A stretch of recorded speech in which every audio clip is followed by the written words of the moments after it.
잠깐 같이 기도드리겠습니다.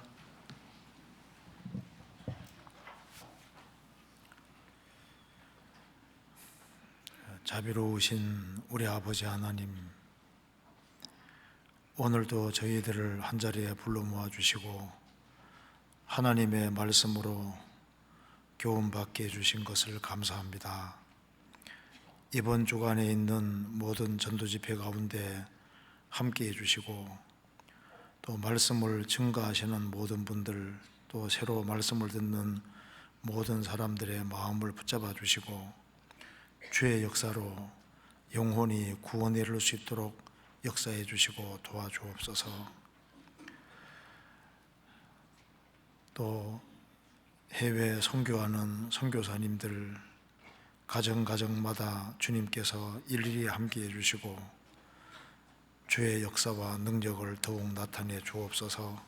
또 주 안에 신실한 일꾼들을 더 많이 일으켜 세워주시고 주님께서 맡기신 사명을 잘 감당할 수 있도록 더욱 역사해 주시고 도와주옵소서.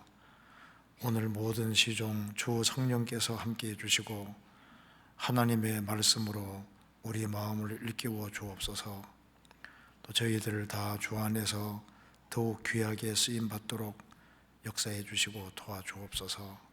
오늘 모든 시종 함께해 주시고 또 이 말씀이 우리 심령 깊이 새겨질 수 있도록 역사해 주옵소서. 주 예수 그리스도 이름으로 기도하옵나이다. 아멘.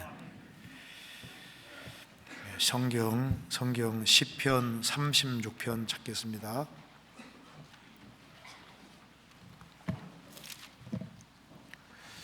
시편 36편 제가 1절부터 제가 읽겠습니다. 악인의 죄얼이 내 마음에 이르기를 그 목전에는 하나님을 두려워함이 없다 하니 저가 스스로 자긍하기를 자기 죄악이 드러나지 아니하고 미워함을 받지도 아니하리라 하미로다. 그 입의 말은 죄악과 괴율이라 지혜와 선행을 그쳐도다. 저는 그 침상에서 죄악을 꾀하며 스스로 불선한 길에 서고 악을 싫어하지 아니하노도다. 여호와여, 주의 인자하심이 하늘에 있고 주의 성실하심이 공중에 삼아졌으며 주의 의는 하나님의 산들과 같고 주의 판단은 큰 바다와 일반이라. 여호와여, 주는 사람과 짐승을 보호하시나이다. 하나님이여, 주의 인자하심이 어찌 그리 보배로우신지요. 인생이 주의 날개 그늘 아래 피하나이다. 저희가 주의 집에 살찐 것으로 풍족할 것이라. 주께서 주의 복락의 강수로 마시우리이다. 대저 생명의 원천이 주께 있사오니 주의 광명 중에 우리가 광명을 보리이다. 주를 아는 자에게 주의 인자하심을 계속하시며 마음이 정직한 자에게 주의 의를 베푸소서. 거기까지입니다. 우리 7절은 같이 한번 읽어보겠습니다. 하나님이여, 주의 인자하심이 어찌 그리 보배로우신지요. 인생이 주의 날개 그늘 아래 피하나이다. 거기까지입니다.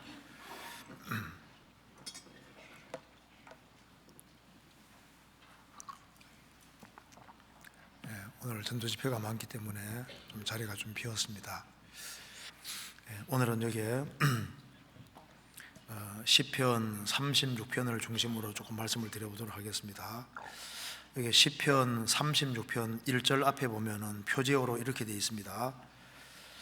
여호와의 종 다윗의 시 영장으로 한 노래, 이렇게 표제어가 달려 있습니다. 여기 다윗의 시라는 말 앞에 여호와의 종 다윗이다, 이렇게 표현을 했습니다. 참 이게 아름다운 말이지 않습니까? 여호와의 종이다. 근데 그 앞에 시편 18편도 찾아보시겠습니다. 18편 1절에도 1절 앞에 여호와의 종 다윗의 시, 이구절에도 여호와의 종 다윗의 시, 다윗을 여호와의 종이라고 이렇게 말씀을 했습니다. 사무엘하 7장과 역대상 17장 4절에서도 하나님께서 다윗을 내 종 다윗이라고 이렇게 표현을 하고 있습니다. 주님의 종이다. 그래서 종은 주인을 섬기기 위해 존재하는 사람입니다.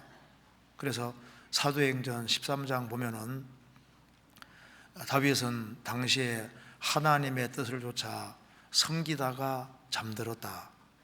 다윗은 여호와의 종으로서 하나님을 섬기다가 하나님의 뜻을 좇아 섬기다가 잠들었다고 했습니다.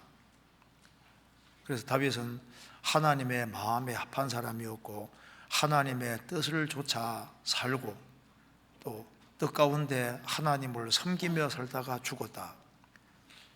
비문으로 쓰면은 참 정말 영광스러운 비문이죠. 하나님의 뜻을 좇아 섬기다가 잠들었다. 뭐하다 죽었느냐? 하나님을 섬기다가 죽었다. 여호와의 종으로 죽었다. 참 이거 너무나도 귀한 말입니다. 시편 90편에는 모세 앞에 표제에도 하나님의 사람 모세이시라고 했습니다. 하나님의 사람이다. 여기서 이제 여호와의 종이다 이렇게 표현을 했습니다. 그래서 시편 36편을 읽어보면은 다윗이 어떤 마음을 가지고 살았는지를 볼 수 있습니다. 주님께서는 섬기는 자가 훨씬 크다고 말씀하셨습니다. 이 세상에서 우리가 주님을 섬기고 또 성도를 섬기고 주의 뜻을 좇아 섬기다가 주님 앞에 갈 수 있다면 그것만큼 영광스러운 것은 없을 겁니다. 그래서 이 시편 30편 다시 한번 보시겠습니다. 그래서 표제어에 여호와의 종 다윗의 시 이렇게 되어 있는데 이 시편 36편에 대조적인 두 인생의 모습이 기록이 되어 있는 겁니다. 그래서 1절부터 4절까지는 악인의 그 삶의 모습이 잘 기록이 되어 있고 5절부터 그 이하에는 참 성도 그리고 이 그리스도인이 성도가 어떻게 살아야 할지를 아주 잘 보여주고 있습니다. 그래서 여기에 여호와의 종 다윗의 시인데 성령의 감동으로 이것을 기록했고 다윗이 이런 마음을 가지고 사는 것을 알 수가 있습니다. 여기 이제 시편 36편을 보면은 악인의 삶과 진리를 깨우치고 하나님을 섬기고 사는 사람의 그 대조적인 모습이 아주 잘 묘사가 되어 있습니다. 여기 시편 36편 1절입니다. 악인의 죄열이 내 마음에 이르기를 그 목전에는 하나님을 두려워함이 없다 하니 악인의 특징이 이렇게 딱 기록이 되어 있습니다. 그 목전에는 하나님을 두려워함이 없다. 하나님을 두려워하지 않는 그것이 악인의 아주 기본적인 특징입니다. 그런데 5절에 가면은 여호와여 이렇게 시작되지 않습니까? 여호와여. 그래서 하나님을 섬기는 사람, 참 성도는 하나님이 실제고 하나님을 두려워하는 겁니다. 그래서 악인의 특징 중에 가장 첫 번째 특징이 하나님을 두려워함이 없다. 그리고 2절에 저가 스스로 자긍하기를 자기 죄악이 드러나지 아니하고 미워함을 받지도 아니하리라 함이로다. 하나님을 두려워하지 않으니까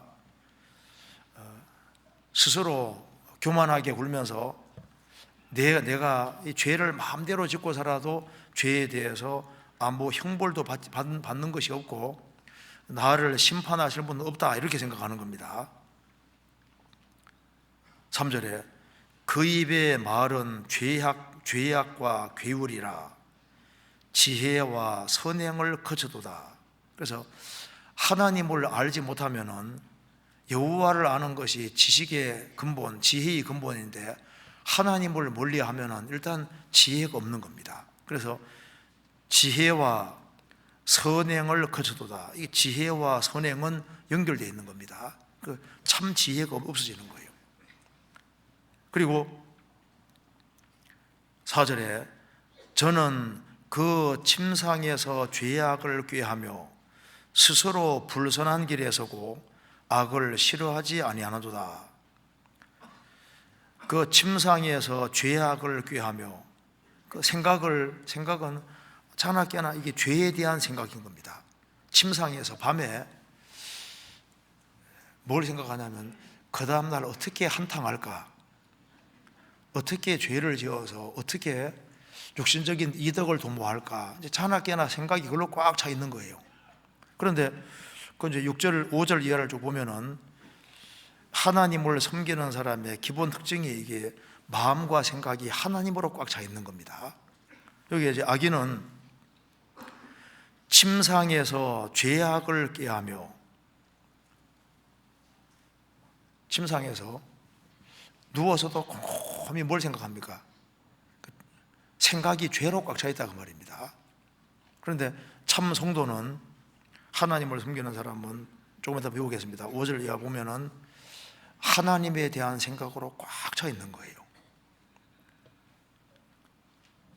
4절에 저는 그 침상에서 죄악을 꾀하며 그리고 스스로 불선한 길에 서고, 그러니까 자유의지가 있는 겁니다. 스스로 자기 선택인 거예요. 자기의 스스로 불선한 옳지 않은 길에 서고 악을 싫어하지 아니하노도다. 그래서 하나님을 무시하고 그리고 이제 마음과 생각 속에는 죄된 생각으로 꽉 차 있습니다. 그러니까 지혜가 없어지는 거예요. 선행을 거치고 지혜도 없고, 그리고 이제 아침에 일어나면은 스스로 옳지 않은 길에 서고 악을 싫어하지 아니하노도다. 그래서 하나님 없는 인생은 자기 스스로를 믿고 살아가는 거예요. 자기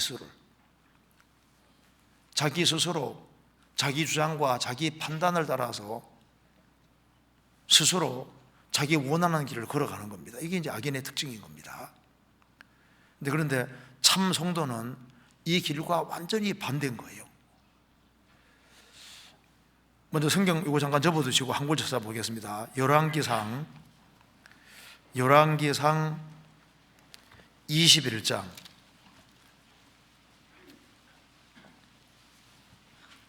25절.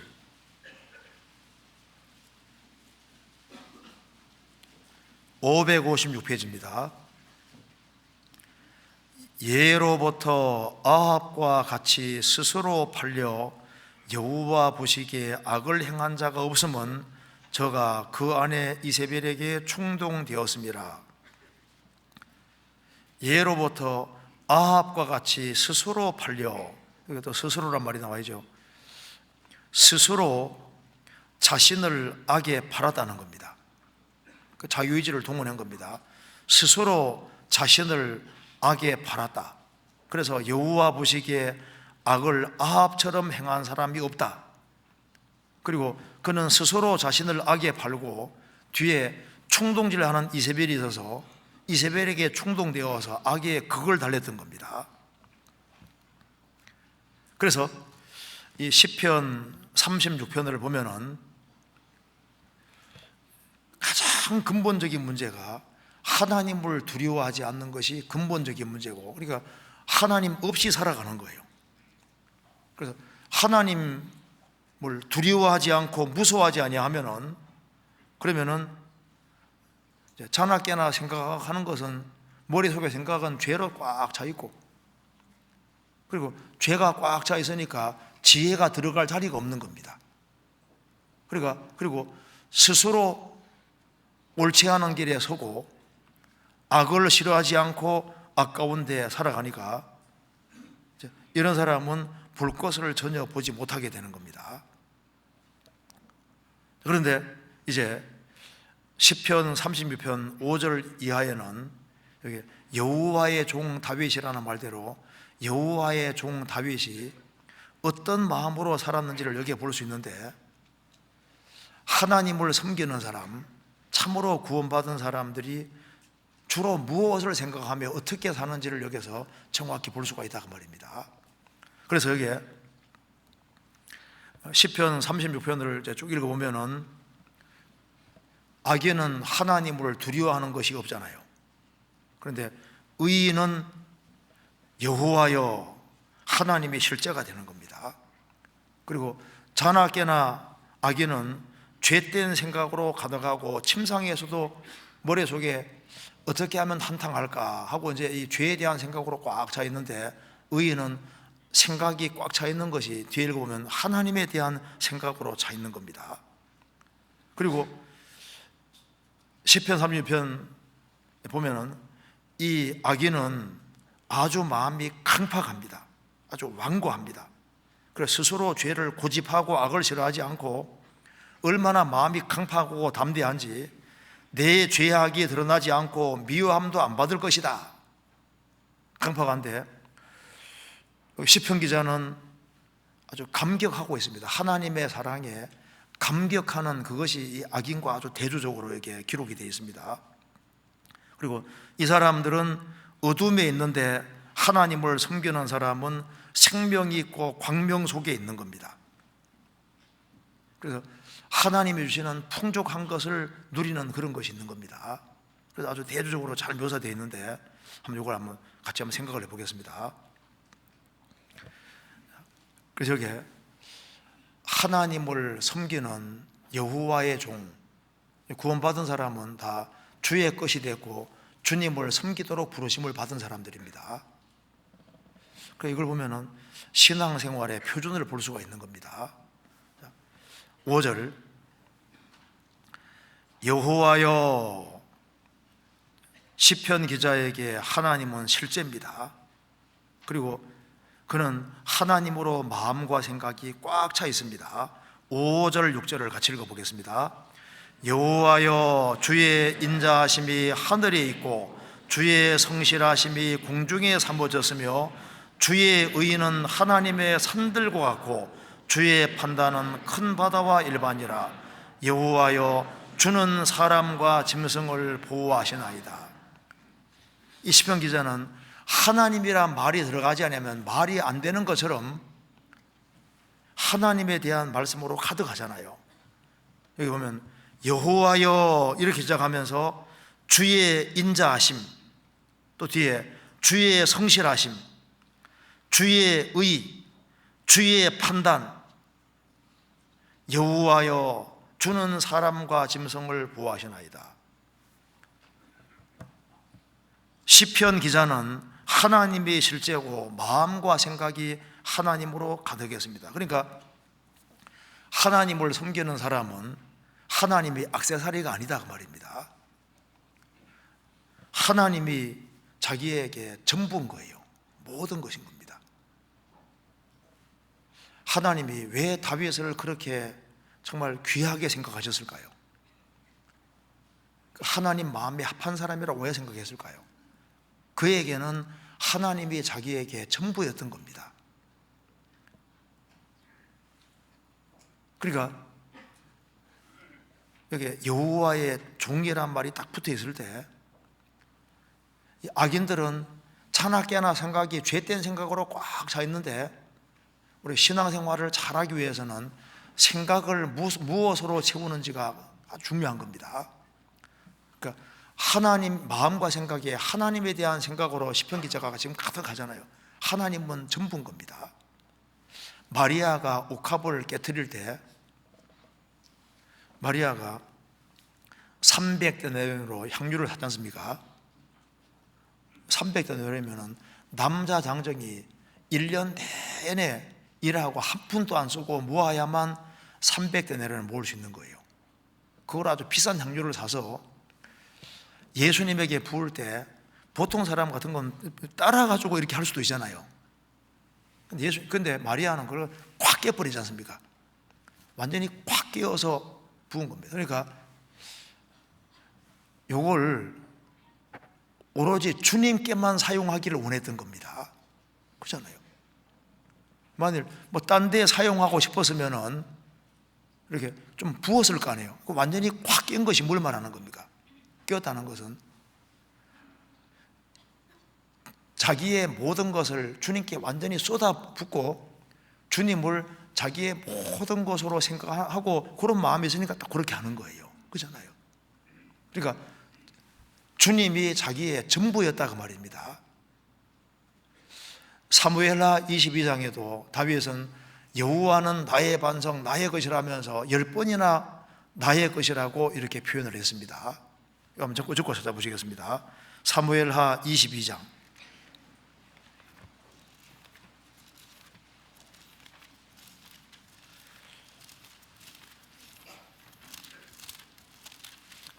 22장 2절입니다.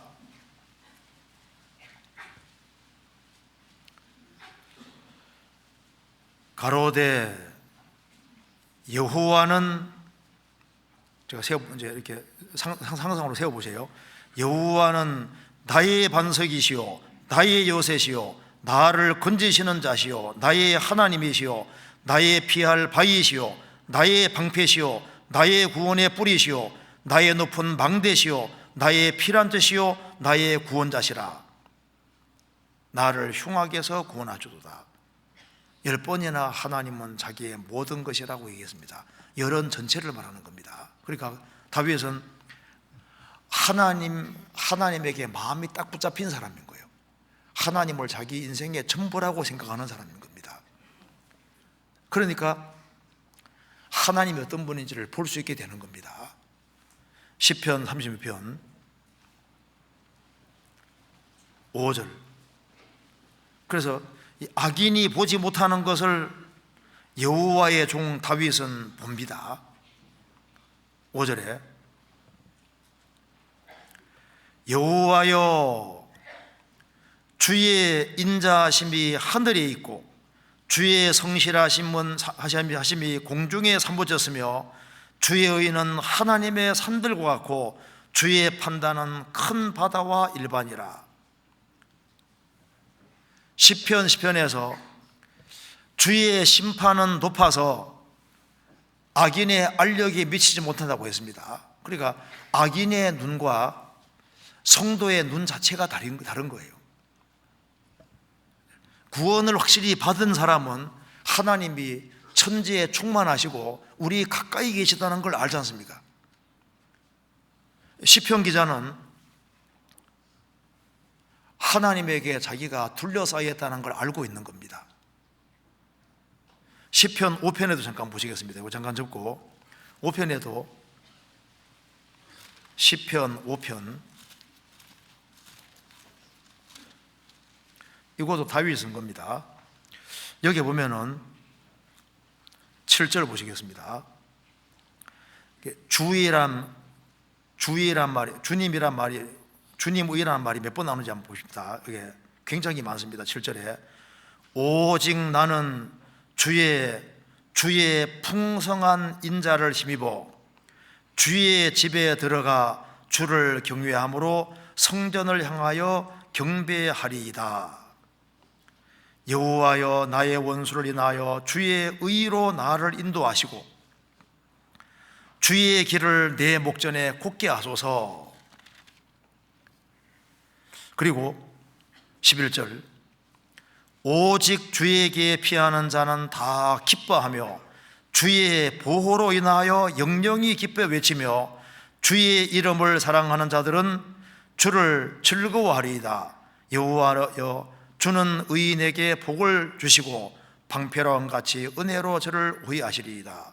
여기 보면은 7절에 주의 풍성한 인자, 주의 집, 8절에도 주의 의, 또 주의 길, 5장 11절에도 주의 보호, 주의 이름. 그러니까 주님과 자꾸 관련을 자꾸 시키고, 그러니까 이거 보면은 다윗이 하나님께 마음이 확 가 있는 사람인 거예요. 그렇지 않습니까?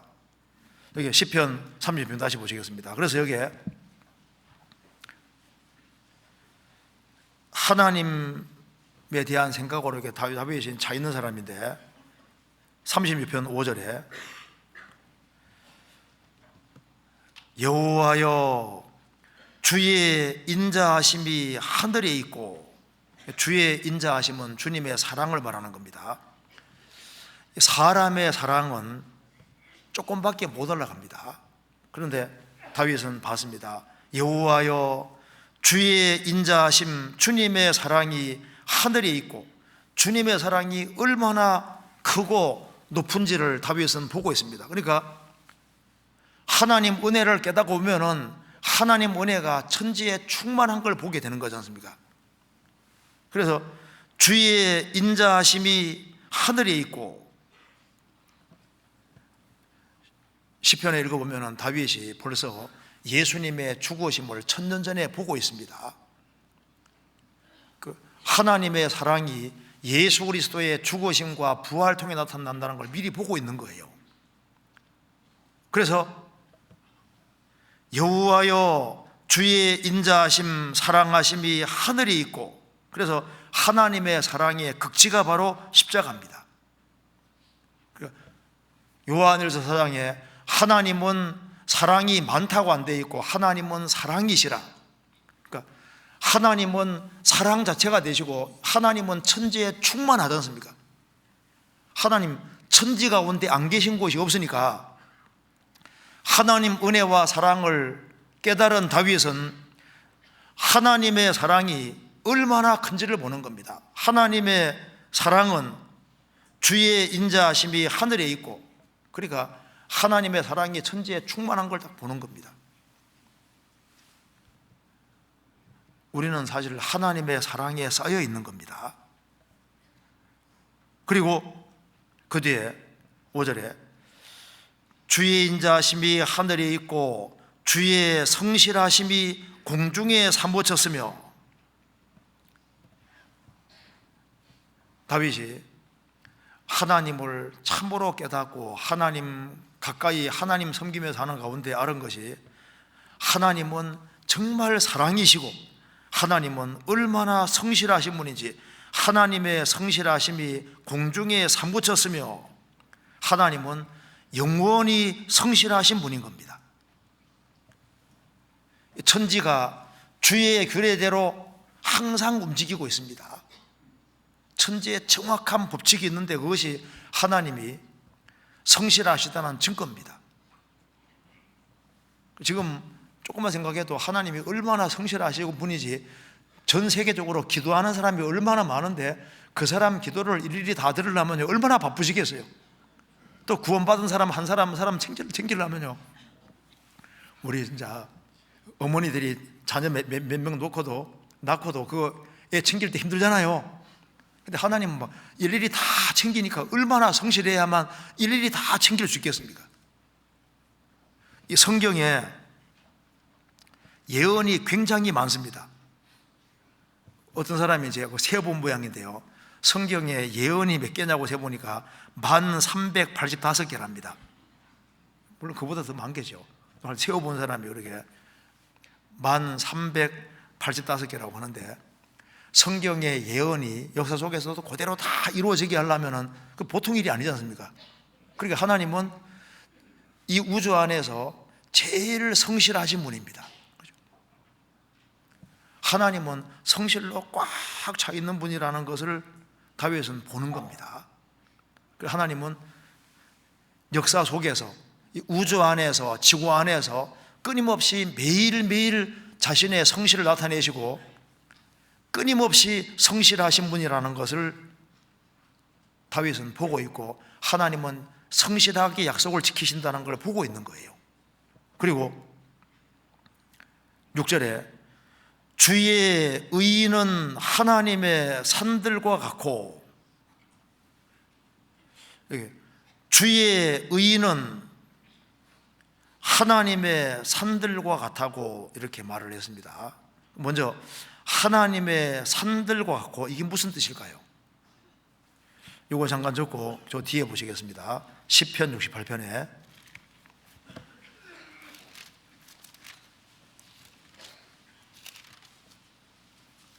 68편 15절.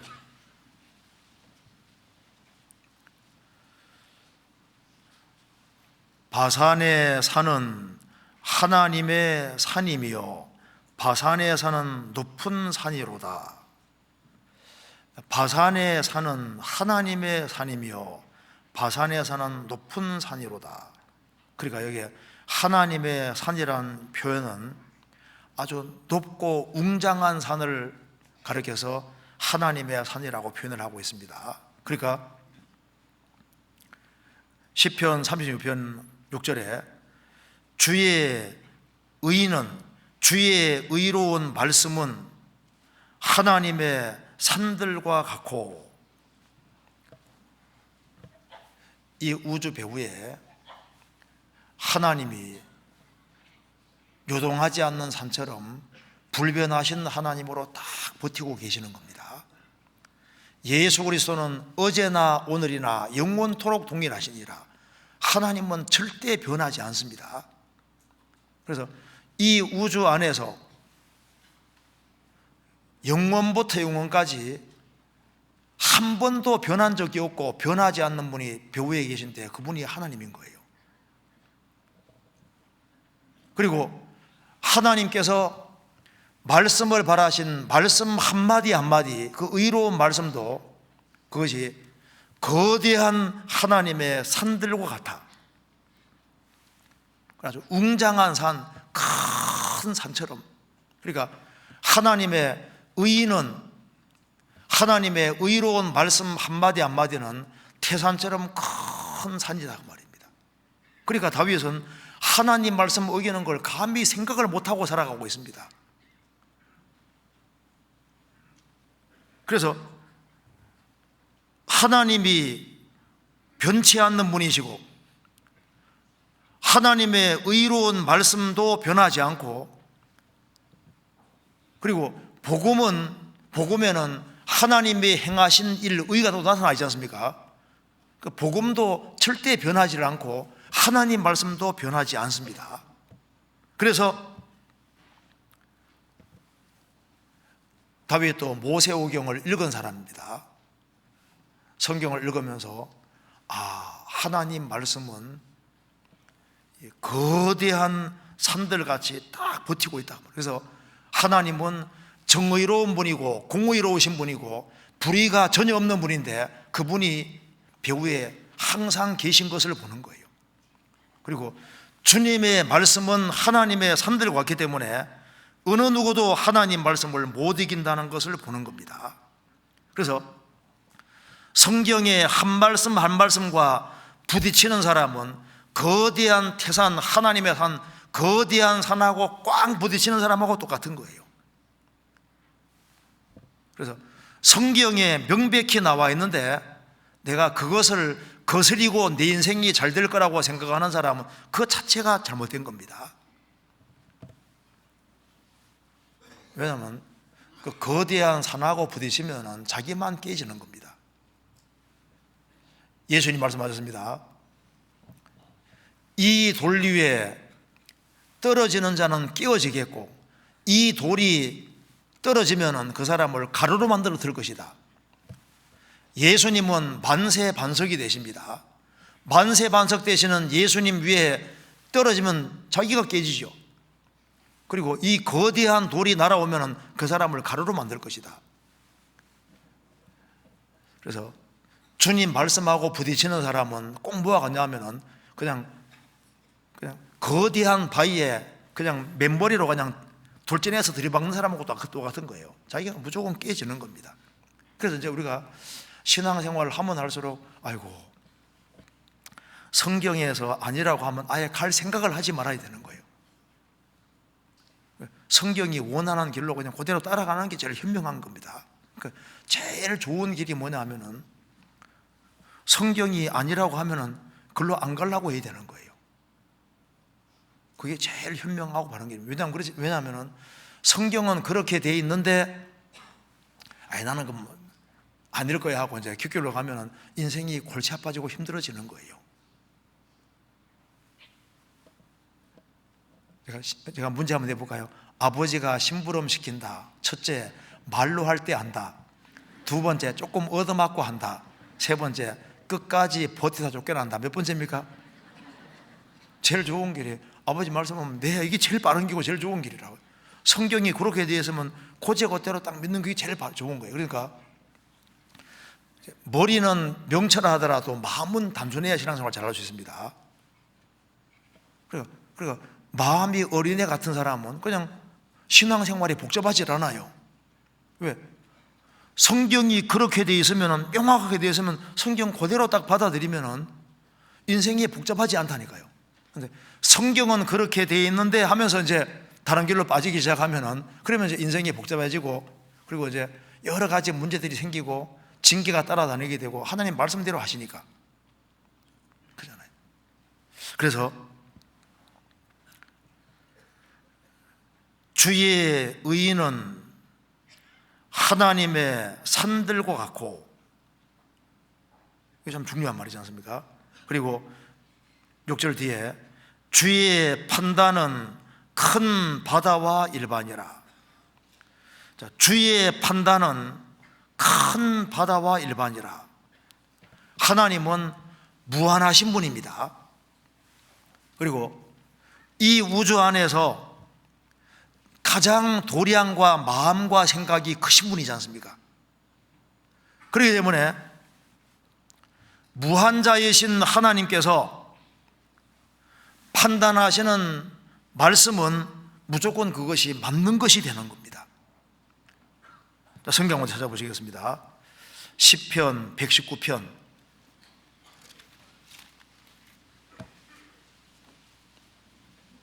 7절입니다.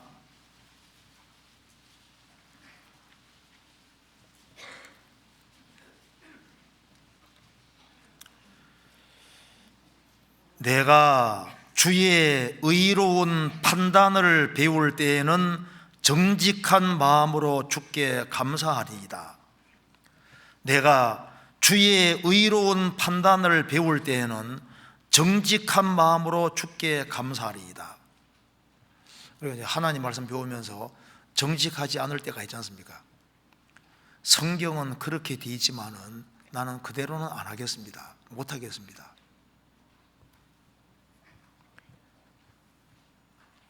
주의 의로운 판단을 배울 때는 정직한 마음으로 아멘 할 거라는 겁니다. 애들하고 어른 있을 때 대체로 경험이 더 많은 어른 얘기가 대체로 옳지 않습니까?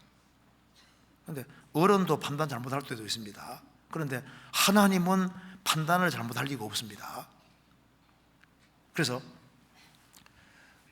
사람이 나이가 들어가고 또 경험이 많아지고 하면은 사물을 보는 힘이 점점 커집니다. 그렇지 않습니까? 그럼 여기에 우리가 생각을 해서 천사를 잡수신 분이 있다 해봅시다. 천사를 잡수신 분이 있는데 참 그분은 천년 동안 막 온갖 것을 경험을 하고 또 정확한 기억력과 판단력 가지고 있다 합시다. 그러면 충고를 듣고 싶을 때는 누구에게 가야 될까요? 천사를 잡으신 분에게 가면 제일 좋잖아요. 그렇죠? 그러면 이제 5,000살 먹은 분이 있다면요, 그분은 아주 완벽한 기억력 가지고 있고 막 세상에 막 모든 걸 쫙 꿰고 있고 가장 경험이 풍부해요. 그러면 중요한 문제를 해결을 받을 때 누구에게 가야 됩니까? 꼭 5,000살 먹은 분에게, 사람에게. 그렇지 않습니까? 그러면 이제 하나님은 몇 살입니까? 몇 살입니까? 그러니까 하나님은 무한자죠, 무한자. 그러니까 하나님의 판단은 큰 바다와 일반이라. 자, 바다는 넓고 또 깊습니다. 하나님은 모든 것을 다 헤아리고 하나님은 인생에게 가장 유익한 것이 뭔지를 알기 때문에 이렇게 가는 게 제일 좋은 길이다고 딱 성경은 정확히 딱딱 알려주는 거예요. 그러니까 그 길을 따라가는 것이 제일 현명하다고. 그러니까 다윗이 하나님이 왜 다윗을 좋아하고 기뻐하셨냐 하면은, 다윗은 시편 131편에 말하기를 다윗 마음은 젖된 아이와 같아 그랬고 단순하다고 했습니다. 다윗은 기이한 걸 힘쓰지 않는다고 했지 않습니까? 아주 심플하고 단순한 마음을 가지고 있는 거예요. 그래서 그는 하나님 앞에 사랑을 받았고 하나님 앞에 귀하게 쓰임 받을 수 있었습니다. 왜? 그대로 받아들이니까. 그런데 우리 시대는 문제는 너무나도 많은 걸 보고 들으면서 이 성경을 신뢰하는 그 마음이 생각보다 굉장히 적어지고 있습니다. 그래서 주님의 판단은, 성경은 하나님의 판단인 거예요. 그리고 하나님은 항상 옳다는 걸 우리가 알 수 있습니다. 이제 세월이 지나가면 지나갈수록 성경이 옳았다, 그걸 우리 알 수 있잖아요. 성경 로마서 11장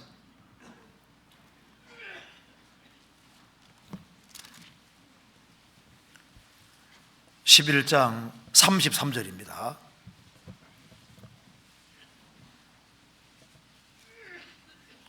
같이 읽겠습니다. 깊도다 하나님의 지혜와 지식에 부유하며 그의 판단은 측량치 못할 것이며 그의 길은 찾지 못할 것이로다. 깊도다 하나님의 지혜와 지식에 부유하며 그의 판단은 측량치 못할 것이며 그의 길은 찾지 못할 것이로다. 그래서 죽음 건너가서 하나님의 심판대 앞에 서면은 로마 3장에 말한 대로, 로마 3장에서 말씀한 대로 판단 받으실 때 이긴다고 했습니다. 어느 누가 하나님과 변론해도 하나님은 반드시 이깁니다. 주께서 주의 말씀에 의롭다함을 얻으시고 판단 받으실 때 이기려 하시는 것 같으니라. 하나님은 어떤 사람과 변론해도 하나님이 결국은 이기십니다. 그래서 왜 하나님이 이런 식으로 했냐고, 왜 저런 식으로 했냐고, 내 인생을 왜 이렇게 고달프게 하냐고, 뭐 어쩌고저쩌고 얘기할 수 있잖아요. 나를 태어나게 할 때 왜 이런 가정에 태어나게 했냐고, 왜 이렇게 못생기게 태어나게 했냐고, 뭐 별서 하고 싶은 얘기 많이 있을 거 아니에요. 근데 하나님 다 생각이 있어가지고 다 만들어 놓은 겁니다. 시간 지나가면요, 이게 하나님 판단이 옳구나. 하나님은 선하신 분이기 때문에 선만 행하셨고 의로우신 분이기 때문에 의만 행하셨고 정말 인간 편이 되셔서 인간을 위해서 얼마나 성실하게 근실하게 옳게 행했는지가 저 위에 가면 다 드러나게 됩니다. 만일 하나님에게 불의라는 것이 있다면 하나님의 길을 포기하는 것이 되는 겁니다. 그래서 우리가 성경을 배우면 배울수록 하나님 판단은 큰 바다와 일반이기 때문에 하나님을 등지고 사는 사람이 당장 잘 돼가는 것처럼 보여도 그거 두고 볼 일인 겁니다. 진리 가운데 살아가는 성도가 억울한 일을 당할 때 그것이 잘 된 것인지 안 된 것인지 어떻게 하냐 그 말입니다. 우리는 하나님이 아니잖아요. 한나와 브니나가 있는데 한나는 정말 경건한 사람인데 자식이 태어나질 않잖아요. 브니나는 경건하지 않은 여자임에도 불구하고 뭐 자식 잘 낳고 만사가 잘 돼가는 거예요. 그런데 하나님은 하나님이십니다. 사람 봤을 때는 브니나 참 축복이다, 한나 안 됐다, 안 됐는지 잘 됐는지는 더 두고 봐야 된다니까요. 사실은 누가 잘 됐습니까? 한나가 훨씬 더 잘 됐잖아요. 그러니까 순간순간 판단하는 것은 참 이게 문제가 있을 수 있습니다. 야곱에게 12아들이 있는데 10명의 그 아들들이 11번째 요셉을 에집트에 팔아버렸습니다. 요셉이 이제 노예로 팔려갈 때 얼마나 불행해 보일까요? 또 에집트에서 이제 보디발 집에서 이제 살아가고 있는데 그러면 보디발 아내가 동침하려고 하는데 그거 실패하니까 죽이려고 했는데 하나님이 안 도와줬으면 죽습니다. 그 억울한 누명 쓰고 또 감옥 가 있는데 그 감옥에서 착고에 처해 있는 요셉 봤을 때 야, 참 불쌍하다 할 수 있잖아요. 근데 불쌍한 게 아니었습니다. 그래서 만사가 형통하고 잘 돼가는 것이 행복인지, 고통받고 어려운 것이 행복인지, 그거 자체를 우리가 쉽게 판단할 수가 없습니다. 하나님은 진리 편이고, 그리고 하나님은 살아 계시기 때문에 일단은 다 두고 봐야 알 수 있는 겁니다. 예레미야 24장 보시면은 바벨론 군대가 쳐들어와서 예루살렘에 많은 사람을 잡아가지고 갑니다. 그런데 그 남아있는 사람들, 안 붙잡혀 간 사람들은 우리는 다행이다. 사실은 반대였습니다. 바벨론에 포로 잡혀가는 사람들은 하나님은 좋은 무화과라고 했습니다. 그리고 남겨둔 사람은 하나님이 잡으려고 남겨두신 거예요. 그러니까 이 판단 자체가 우리가 오판할 수가 많이 있는 겁니다. 그래서 주의 판단은 큰 바다와 일반이라, 성경은 하나님의 판단이기 때문에 인간은 죄의 기질을 타고났다, 그 진술이 정확하잖아요. 그렇기 때문에 사람이 사는 길은 거듭나야 산다. 그리고 주님이 거듭나야 한다면 반드시 거듭나야 되는 겁니다. 그리고 거듭난 사람은 주님 몸된 교회 가운데 거해야 된다고 주님 말씀하셨잖아요. 거해야죠. 그래서 성경에 딱 명확히 말씀하신 것들, 인생은 주님을 의지하고 살아야 된다. 의지하고 살아야 되는 겁니다. 그래서 주님 판단은 항상 옳습니다. 욥기 3장을 보시겠습니다. 욥기 3장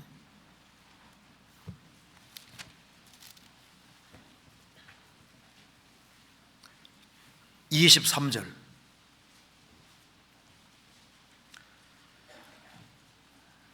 같이 한번 읽어보겠습니다. 하나님에게 둘러싸여 길이 아득한 사람에게 어찌하여 비서를 주셨는고 됐습니다. 욥은 그 당대 최고의 재력가입니다. 어느 날 10명의 자녀가 죽고 재산이 날아가고 몸 전체가 병들고, 그는 하나님을 최고로 잘 섬긴다고 생각했는데 기가 막힌 상황에 떨어진 거예요. 그래서 도대체 이제 가야 될 방향이 정확치 않은 겁니다. 왜? 자기가 지금 생각했던 거하고 지금 너무 다른 상황이 펼쳐진 겁니다. 그래서 3절에 하나님에게 둘러싸여 길이 아득한 사람에게 어찌하여 빛을 주셨는고. 그러니까 어느 길을 걸어야 될지가 지금 막막해 보이는 겁니다. 우리가 생활 살아가는 가운데 막 헷갈릴 때가 많이 있잖아요. 그런데 헷갈리지 않으려면 성경으로 딱 돌아와서 성경에 뭐라고 말씀하고 있느냐. 그래서 성경은 절대 원칙이기 때문에 성경에 명확한 말씀을 딱 붙잡는 것이 이기는 길이 되는 겁니다. 그래서 헤매지 않을 수 있는 거예요. 어떤 상황에서도. 그러니까 환경을 바라보면 헷갈릴 수가 있는데 말씀 바라보면 헷갈리지 않을 수 있는 겁니다. 그래서 성경에 명확한 말씀을 딱 붙잡는 사람은 길이 아득할지라도 어두워 보일지라도 그 길을 잘 걸어갈 수 있는 겁니다.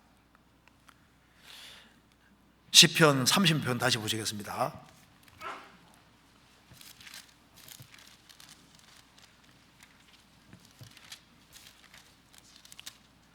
6절, 주의 의인은 하나님의 산들과 같고 주의 판단은 큰 바다와 일반이라. 여호와여, 주는 사람과 짐승을 보호하시나이다. 다윗은 하나님은 사람을 보호할 뿐 아니라 짐승도 보호하신다는 것을 봤습니다.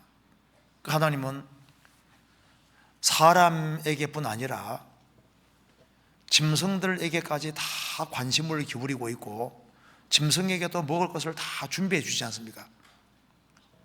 까마귀 새끼가 하나님을 향하여 부르짖을 때 그 까마귀의 새끼를 위해서도 하나님 먹을 것을 다 준비해 두시고, 지금 여기 생명체들 보면은 그 민물까지 주님이 다 신경 쓰고 있는 겁니다. 그런데 여기 거꾸로 하면 안 됩니다. 주는 짐승과 사람을 보호하신다. 이렇게 거꾸로 하면 안 됩니다. 좀 세상이 지금 거꾸로 돼서 사람하고 짐승을 동일한 레벨에 두는 사람들도 자꾸 생기잖아요. 요즘 개판이 되고 있습니다. 뭐 개 목욕탕도 생기고 지금 개 장례식도 하고 그래 이제 어느 것이 이게 중요한지를 잘 몰라요. 막 개에게 유산 상속을 하는 사람도 있고, 그렇죠? 또 개에게 또 그렇게 또 많이 하는 사람들도 많이 막 100억 이상씩 막 있지 않습니까? 막 개에게 유산도 하고. 그래서 왜 그런지 모르겠어요. 자, 그런데 여기 이제 다윗이 이제 하나님에 대한 생각으로 차 있는 사람입니다. 주의 인자, 주의 성실, 그리고 주의 의, 주의 판단. 그런데 다윗의 마음을 제일 감동시키는 것은 따로 있습니다. 7절에 같이 읽겠습니다. 하나님이여 주의 인자하심이 어찌 그리 보배로우신지요 인생이 주의 날개 그늘 아래 피하나이다. 여기에 7절에 대해서는 감격이 들어 있습니다. 하나님이여 주의 인자하심이 어찌 그리 보배로우신지요. 어찌 그리 보배로우신지요. 감격입니다. 감탄입니다. 아기는 마음이 강팍한데 완고한데 참 성도는 마음에 감동이 있고 감격이 있습니다. 특별히 뭐에 대한 감동이냐면은 하나님이여 주의 인자하심이 어찌 그리 보배로우신지요. 그러니까 다윗은 하나님의 인자하심, 사랑의 마음이 딱 붙잡혀 있는 거예요. 그 하나님의 사랑 때문에 마음에 감동을 하고 있는 겁니다. 시편 25편 찾겠습니다.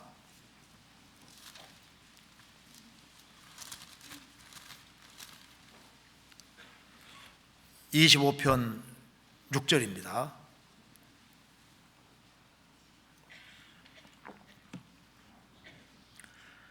여호와여 주의 긍휼하심과 인자하심이 영원부터 있어사오니 주여 이것을 기억하옵소서. 이건 놀라운 진술입니다. 여호와여 주의 긍휼하심과 인자하심이 영원부터 있어사오니, 영원부터 계신 분은 하나님밖에 없었는데 하나님이 계실 때 하나님의 속성도 함께 있는 겁니다. 하나님의 본질이 사랑이신데 다윗은 이걸 알고 있는 겁니다. 주의 긍휼하심과 인자하심, 주님의 긍휼과 사랑은 영원부터 처음부터 있었습니다. 하나님은 사랑이십니다. 시편 26편 3절 같이 읽겠습니다. 주의 인자하심이 내 목전에 있나이다. 내가 주의 진리 중에 행하여.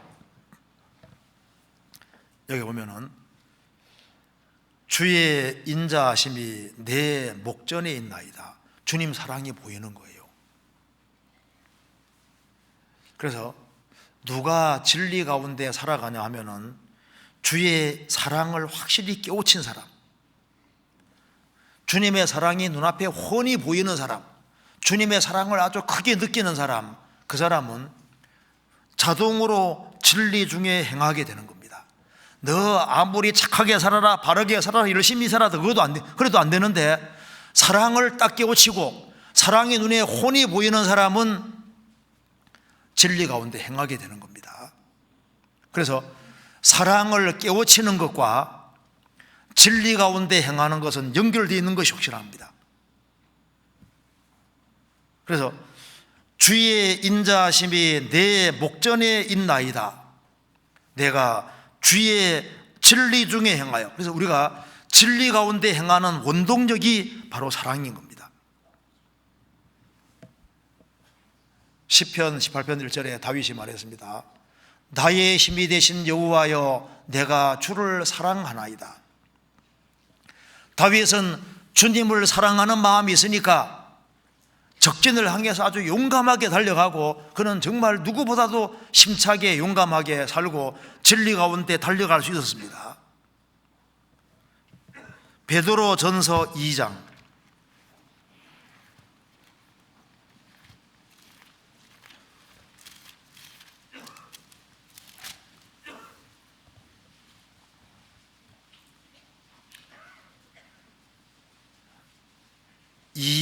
3절, 너희가 주의 인자하심을 맛보았으면 그리하라. 그러니까 기독교는 추상적인 것이 아니라 실제입니다. 경험할 수 있는 거지 않습니까? 그러니까 너희가 주의 인자하심 사랑을 맛보았으면 그리하라. 구원을 받은 사람은 주님의 사랑을 정말 맛을 봤습니다.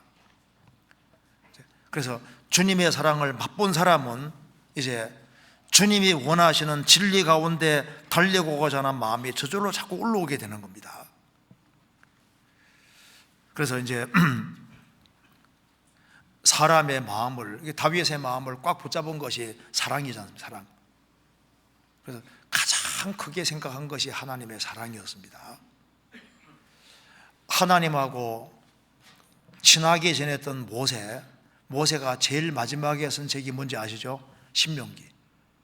그런데 모세가 하나님과 40년 동안 같이 살고서 알은 것이 있습니다. 하나님은 사랑이시다. 그래서 신명기 주제는 하나님이 너희를 이렇게 사랑했으니 너희도 하나님을 사랑해라. 그게 신명기 주제입니다. 이제 가나안 땅 입성하기 전에 모세가 이스라엘 백성들을 가르치면서, 이스라엘 백성들아, 하나님이 너희들을 출애굽시키고 너희들을 이렇게 사랑하지 않았느냐? 그래, 너희들 어떻게 살아야 되겠느냐? 그러니까 너희도 하나님을 사랑하라. 그게 이제 신명기 주제입니다.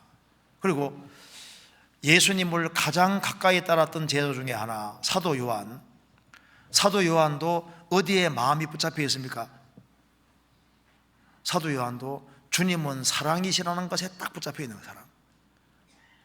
하나님은 사랑이시고 예수님은 사랑이시라는 것에 그게 딱 붙잡혀 있는 겁니다.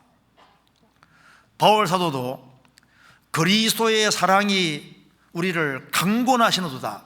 바울 사도도 주님의 사랑에 강권되어서 그는 3차에 걸쳐 전도 여행하고 오로지 그냥 복음 위에서 열심히 살다가 결국은 참소형당에 죽고 주님 앞에 서게 됩니다.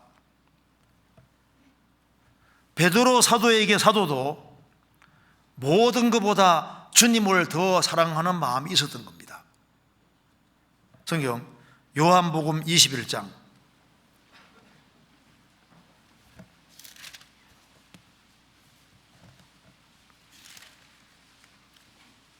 15절,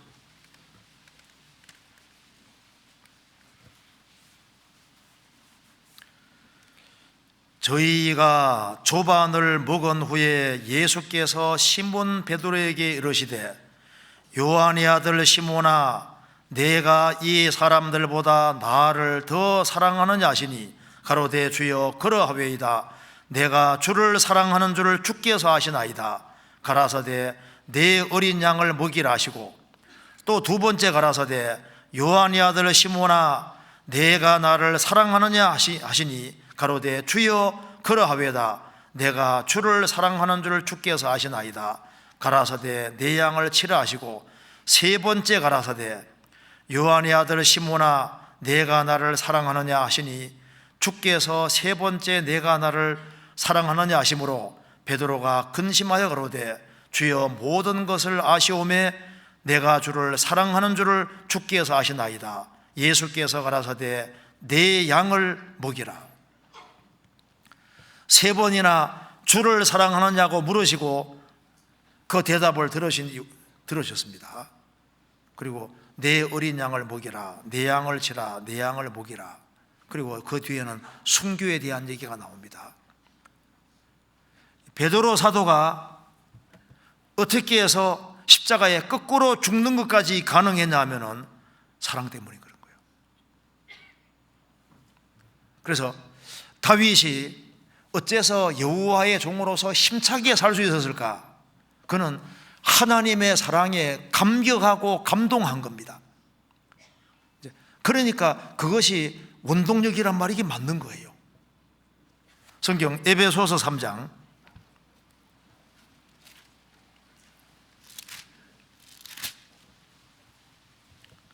18절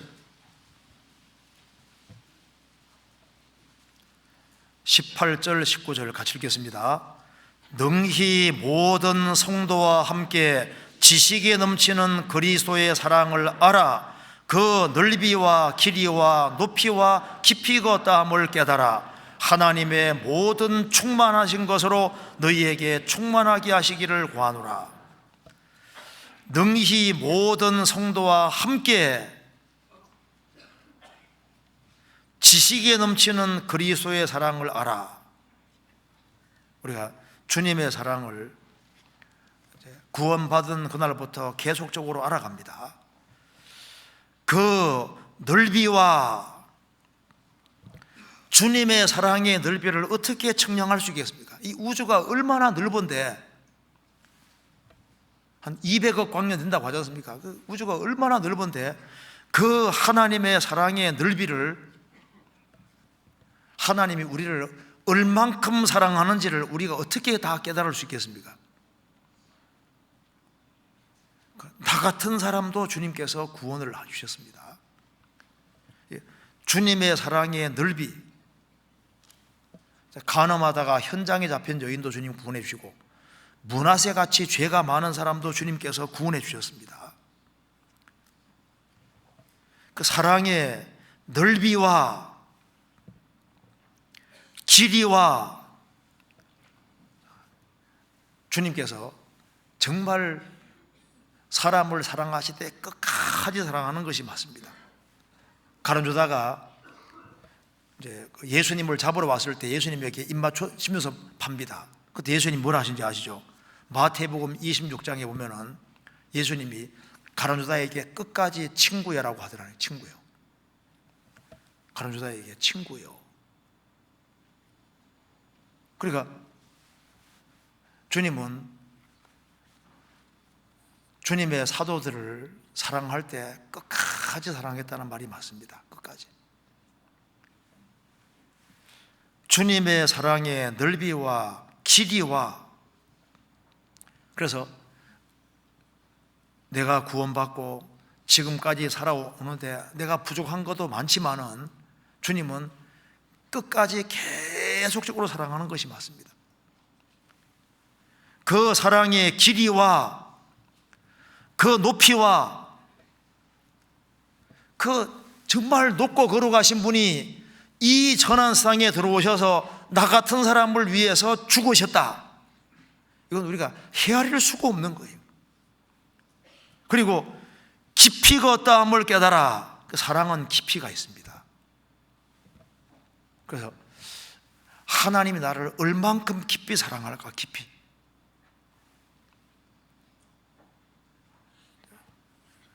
우리를 사랑하는 깊이를 우리가 정말 깨달을 수 있다면 정말 놀랄 거예요.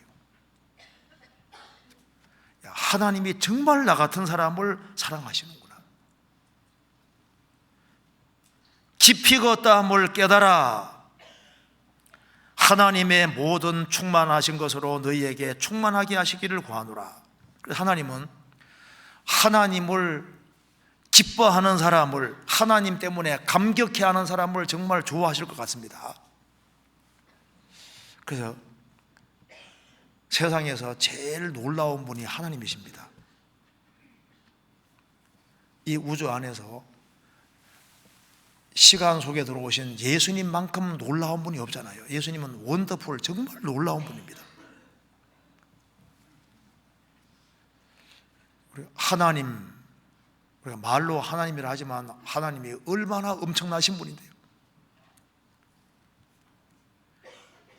그 인터넷에 들어가서 이 우주가 얼마나 큰지 한번 보면요, 와, 이 대우주를 만드신 이분 정말 어마어마한 분입니다. 그리고 우리 바다가 그의 것이라 그랬는데, 바닷가에 가서 바다 한번 보면요, 이게 바다 소유주가 하나님이잖아요. 이 지구도 꽤 큰데 모든 것의 소유주가 하나님이십니다. 그리고 참 하나님은 정말 신기한 분이세요. 왜? 머리는 요만한데 모습이 또 다 다른 거 보면요, 정말 그냥 너무 신기하지 않아요? 하나님 진짜 기가 막힌 분이, 기가 막히다 하면 이상하지만 할 때 정말 놀라운 분 중에 놀라운 분 중에 놀라운 분. 그러니까 우리가 생각을 좀 할 때 하나님에 대해서 생각을 좀 많이 할 필요가 있을 생각합니다. 그래야만 인생을 어디다 투자해야 될지를 알 수 있는 거예요. 주님은 만왕의 왕이시고 만주의 주신데, 우리가 사장님에게도 충성을 하고 회사 일에도 충성을 하는데 주님이 얼마나 엄청난 분인지를 모르니까 어디에다가 인생을 가장 많이 투자해야 될지를 그걸 생각을 잘 못한다니까요. 다윗은 하나님에게 마음이 붙잡혀 있으니까 인생 포커스를 하나님 쪽에 딱 맞춘 거예요. 그래서 하나님이 정말 그를 귀하게 생각하시지 않습니까? 우리가 세상 일을 하면서도 마음은 하나님 쪽으로 가 있어야 되는 겁니다. 성경 찾아봅시다. 다시 시편 36편에 36편 7절, 하나님이여 주의 인자하심이 어찌 그리 보배로우신지요, 인생이 주의 날개 그늘 아래 피하나이다. 하나님의 사랑이 너무나도 놀랍기 때문에 인생이 주의 날개 그늘 아래 피하나이다. 제일 좋은 것이 주님의 날개 그늘 아래입니다. 그래서 다윗은 주님과 함께 살기를 원했고 주님 날개 아래에 거하는 것으로 기뻐했습니다. 그것을 주님 아래에 있는, 주님 날개 그늘 아래에 있는 이것을 자기의 행복으로 생각했습니다. 주 날개 밑이 여기 날개 그늘 아래 피한다 그랬는데, 이거 보면은 참 성도의 두드러진 특징이 뭡니까? 자력 인생이 아니라 의존하는 인생입니다. 우리는 영원히 하나님 앞에서 피조물이고 작은 자입니다. 하나님이 제일 싫어하는 것이 뭐냐면요, 사탄은 하나님께로부터 독립인 거예요. 그렇지 않습니까? 하나님의 간섭을 안 받고 자기가 주인이 돼서 자기 주장과 방법대로 살라고 해서 사탄이 생긴 겁니다. 그러니까 하나님과 관계없이 자기가 주인이 돼서 자기 주장과 방법대로 살아가는 그걸 하나님이 진짜 싫어하시는 거예요. 하나님은 사람이 부족해도 하나님께 기대는 걸 좋아하시는 거예요.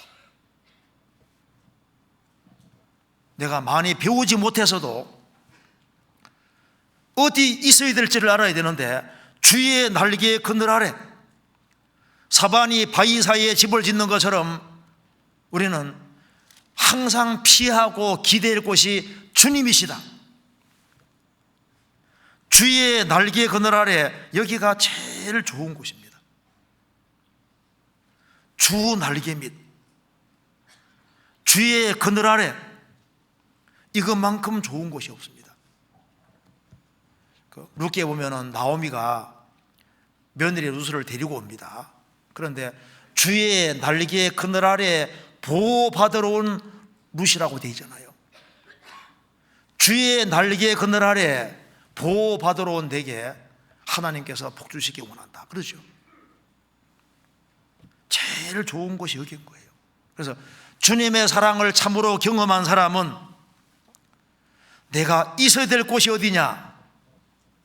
주님이 계신 곳, 주님 날개 밑, 여기가 제일 안전하고 좋은 곳입니다. 그 안에는 하나님의 보호하심이 있고 하나님의 도우심이 있고 그 안에 참된 안식이라는 것이 있습니다. 그런데 많은 사람들이 자꾸 잘못된 그늘 아래 거하려고 하잖아요. 근데 바짝 주님께 기대는 이것이 제일 현명하고 좋은 길입니다. 주의 날개 그늘 아래 피하나이다. 그래서 주의 날개 아래 피하는 사람은 꼭 8절과 연결되어 있습니다. 8절을 같이 읽겠습니다. 저희가 주의 집에 살찐 것으로 풍족할 것이라. 주께서 주의 복락의 강수로 마시리이다. 주의 날개 그늘 아래 피하는 사람은 주의 집과 연결되게 되어 있습니다. 어떤 사람은 나는 주님과 교제가 잘 된다, 나는 주님께 바짝 붙어 산다. 그런데 주의 집에는 연결 안 됩니다. 다윗은 주의 날개 그늘 아래 사는 것을 기뻐했기 때문에 그가 정말 기뻐한 곳이 주의 집입니다. 성경 찾아보시겠습니다. 시편 26편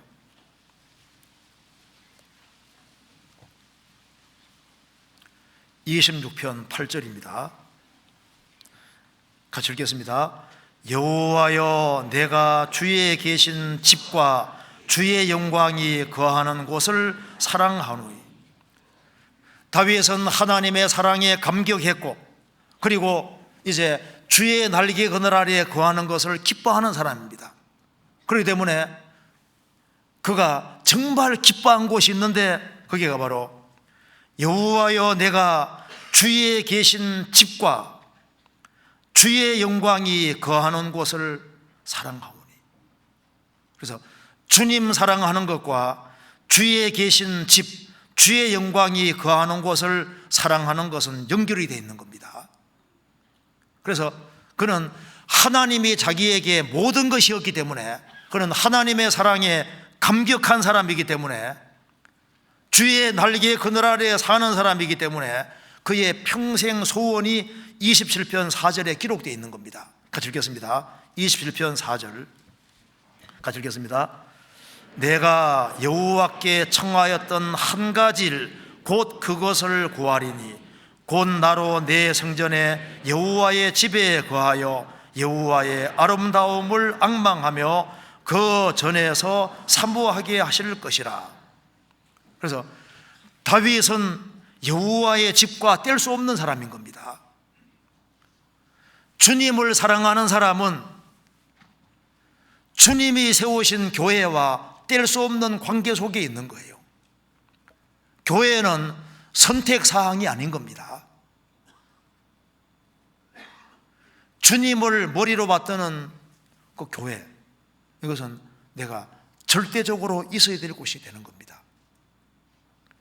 그런 마음을 가진 사람이 심차게 신앙생활을 할 수 있는 겁니다. 여기 시편 36편 8절 저희가 주의 집에 살찐 것으로 풍족할 것이라. 주께서 주의 복락의 강수로 마시우리이다.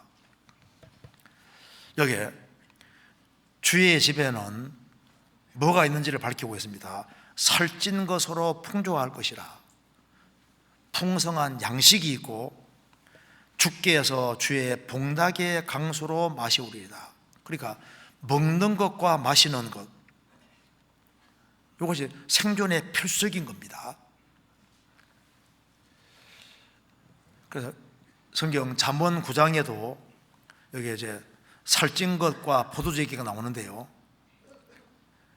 잔치의 비유에도 꼭 그렇게 나옵니다. 그러니까 주님의 집에는 살찐 것과 복락의 강수, 물이 있는 거예요.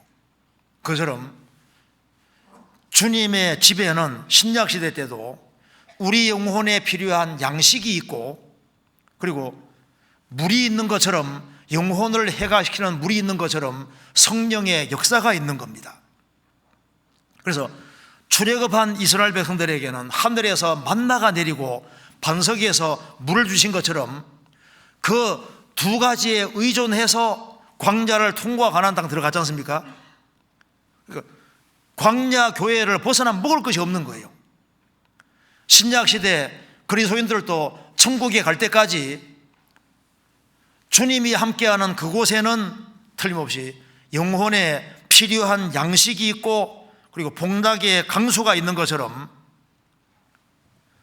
우리 영혼을 해갈시켜주는 것이 있다 그 말입니다. 그래서요, 목마른 사람은 물을 먹으면 해갈되는 것처럼 참 그리스도인들은 신기한 것이 그리스도인들이 같이 모여서 충분히 교제하는 시간을 가지고 돌아가면 영혼이 해갈되는 걸 느끼잖아요.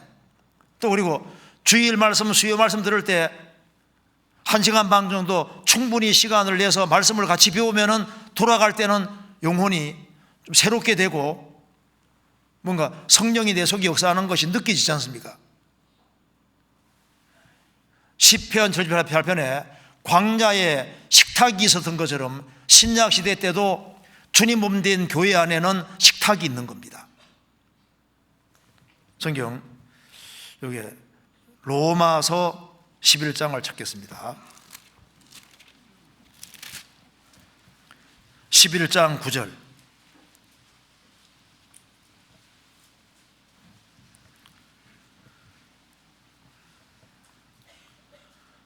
또 다윗이 가로되 저희 밥상이 올무와 덕과 거치는 것과 보응이 되게 하옵시고 저희 눈은 흐려 보지 못하고 저희 등은 항상 굽게 하옵소서 하였느니라.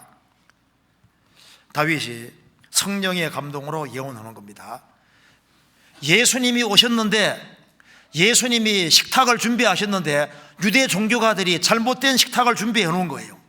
그래서 유대인들이 잘못된 종교가들 그 식탁에 앉아서 계속 매 안식일마다 잘못 배우니까 저희 밥상이 올무와 덫이 되고 거치는 것이 보응이 되게 하옵시고 저희 눈은 흐려 보지 못하고 저희 등은 항상 굳게 하옵소서. 잘못된 식탁에 참여하니까 영혼의 눈은 흐려지고 그래서 그리스도를 못 보게 만들고 그리고 저희 등은 항상 굳게 하옵소서. 영광의 주님이 오셨는데 허리가 굽어져서 땅을 보게 만들고 영광을 못 보게 만들었잖아요. 그래서 식탁에 요즘 잘못된 식탁이 많습니다. 어떤 사람은 괜히 인터넷에 들어가서 잘못된 밥상에 참여해가지고 성경 연구 안 하던 사람이 또 엉뚱한 식탁에 들어가서 막 거기에서 막 그때부터 성경을 연구를 해가지고 막 희한하게 돼가지고 눈이 흐려지고 등이 확 굽어서잖아요. 조심해야 됩니다. 여기 주님 몸된 교회 안에 주님이 주시는 식탁이 있고 그 안에서 정상적으로 배우면은 영혼의 눈이 밝아지고 무엇을 위해 살아야 될지가 분명해지고 등은 곧아진다는 게 뭡니까? 하나님 영광을 보고 하나님 영광을 위해서 당당히 걸어갈 수 있는 사람으로 바꿔주시는 겁니다. 아가서 1장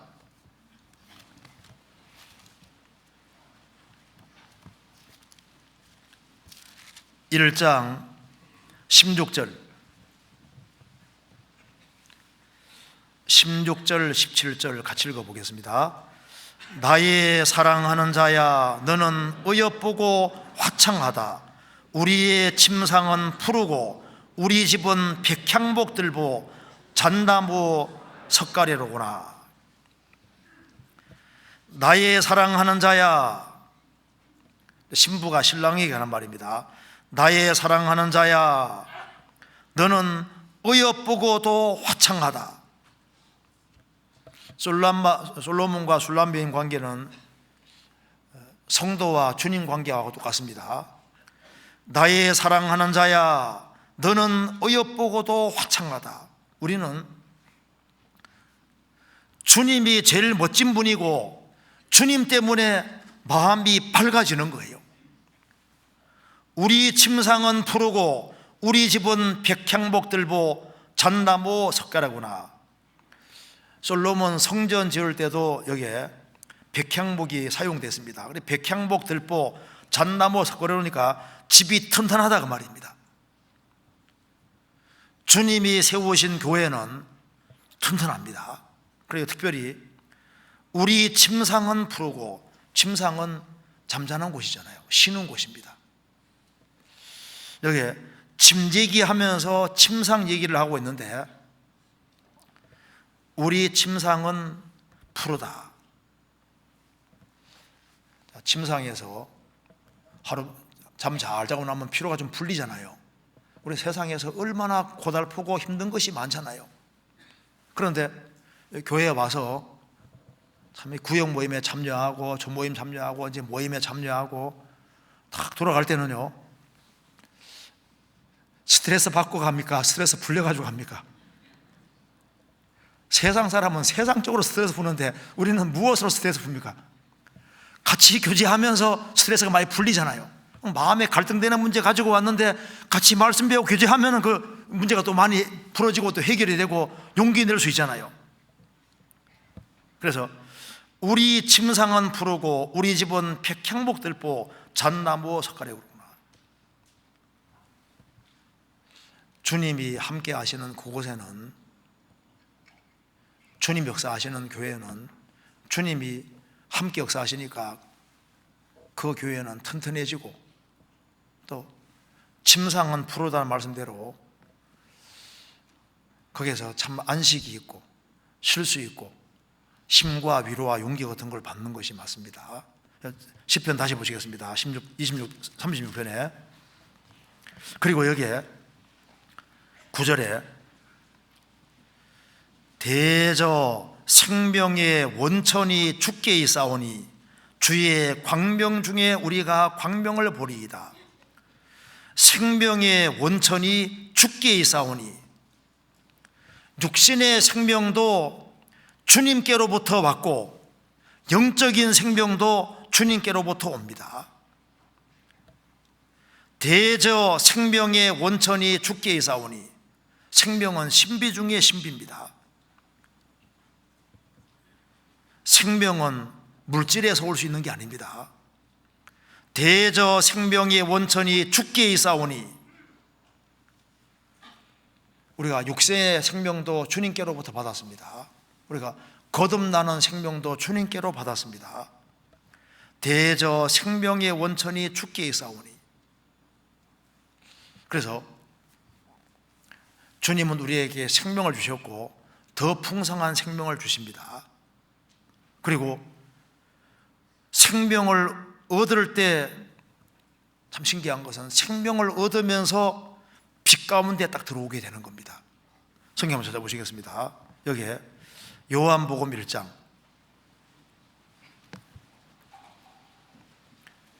요한복음 1장 4절, 그 안에 생명이 있었으니 이 생명은 사람들의 빛이라. 빛이 어둠에 비치되 어둠이 깨닫지 못하더라.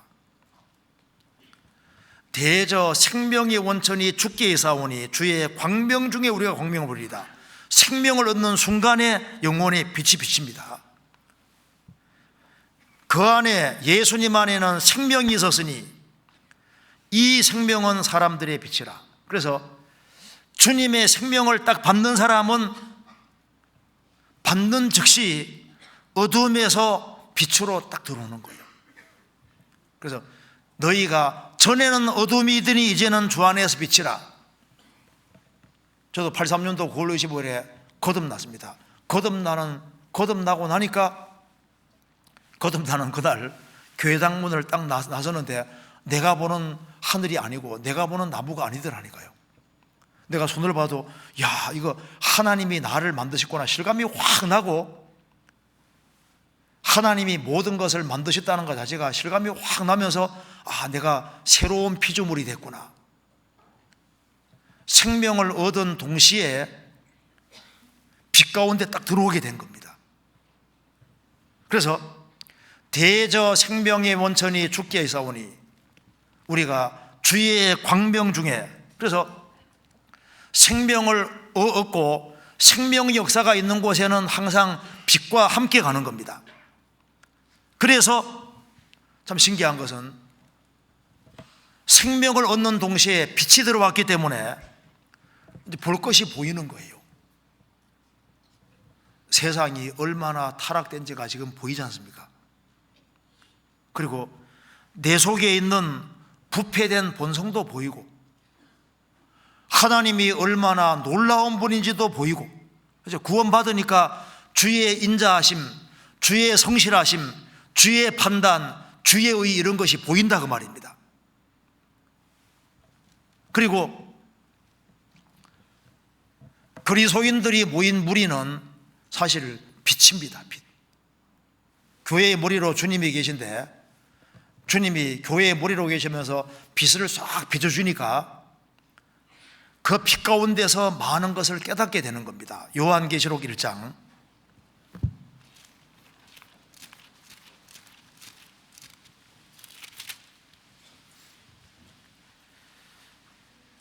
1장 16절, 그 오른손에 7 별이 있고 그 입에서 좌우에 날선 금이 나오고 그 얼굴은 해가 힘있게 비치는 것 같더라. 7 교회에 역사하시는 주님의 모습인데 주님 얼굴은 해가 힘있게 비치는 것 같더라. 그래서 생명을 얻은 사람이 주님의 빛 가운데 들어왔고 또 교회 안에는 주님이 교회의 머리로 계셔서 해가 힘있게 비치는 것 같기 때문에 거기에서 우리가 속죄를, 복음 비밀을 깨닫지 않습니까? 그리고 주님은 빛이기 때문에 주님이 빛을 비칠 때 성경의 진리가 점점 열리고 성경의 비밀들이 더 풀어지고 하나님의 빛은 은혜의 빛이기 때문에 은혜가 점점 더 깨달아져 가고, 그리고 내가 주님이 빛을 비춰주니까 갈 길도 정확하게 되고 소망도 더 확실하게 되고, 또 이 빛은 또 죄를 죽이는 빛이 되는 겁니다. 죄를 폭로하고 죄를 죽이는 빛이 되고, 또 이 빛은 우리 마음을 부드럽게 만드는 빛입니다. 마음을 부드럽게 만들고 따뜻하게 만들고, 그리고 이 빛은 마귀의 잘못된 역사를 드러내지 않습니까? 사물의 본질을 그대로 볼 수 있게 되고, 그대로 볼 수 있게 되고, 그리고 하나님에 대해서, 자기에 대해서 더 잘 알게 되고 이웃에 대해, 성도에 대해서 다 많은 것을 점점 더 깨닫게 되는 겁니다. 그 참 신기한 거예요. 그래서 의인의 길은 돋는 햇볕 같아서 점점 빛나서 원만한 광명에 이르거니와, 우리가 주님의 빛으로 말미암아 더 많은 빛들을 보게 되는 겁니다. 여기 시편 16편 36편 다시 보시겠습니다. 그래서 여기 뒤에 10절에 10절 같이 읽어보겠습니다. 주를 아는 자에게 주의 인자하심을 계속하시며 마음이 정직한 자에게 주의 의를 베푸소서. 참 성도는 주님을 아는 자입니다. 그리고 마음이 정직한 자라고 했습니다. 구원받은 사람은 하나님 아버지와 예수 그리스도를 압니다. 그리고 그는 정직하게 살려고 하는 사람들입니다. 그래서 주를 아는 자에게 주의 인자하심을 계속하시며 마음이 정직한 자에게는 주의 의를 베푸소서. 그래서 주님을 알고 정직하게 살아가는, 마음이 정직한 사람, 그런 사람에게 주님이 주님을 계속적으로 알게 하시고 주의 인자하심과 주님의 사랑을 계속적으로 보이시고, 또 주님이 의롭게 진리 가운데 쭉 이제 역사에 가시기 때문에 그는 진리 가운데 섭니다. 4절에 불선한 길에 선다고 했는데 성도는 진리 가운데 서고 그리고 진리 가운데 행합니다. 주님이 주시는 힘이 있기 때문에, 사랑의 힘이 있고 또 주님이 주시는 힘이 있기 때문에 진리 가운데 행하는 일이 있고, 그래서 이 일을 주님 올 때까지 계속하게 되는 겁니다. 그래서 주를 아는 자에게 주의 인자하심을 계속하시며 주님 편에서는 항상 인자하심을 계속 베푸시고 마음이 정직한 자에게 주의 의를 계속 베푸십니다. 우리 편에서도 우리가 주님께 의뢰하는 것을 계속적으로 의뢰하고, 그리고 주님께 영광 돌리는 것을 계속하고, 그래서 주님은 항상 계속하시고, 문제는 우리 편에서 그렇지 못한 거지 않습니까? 그래서 주님은 살아계시기 때문에 구원을 받고 주님을 아는 사람에게 주님 앞에 설 때까지 우리를 계속적으로 인도해 가십니다. 마지막으로 한 군데만 보겠습니다. 시편 23편 6절,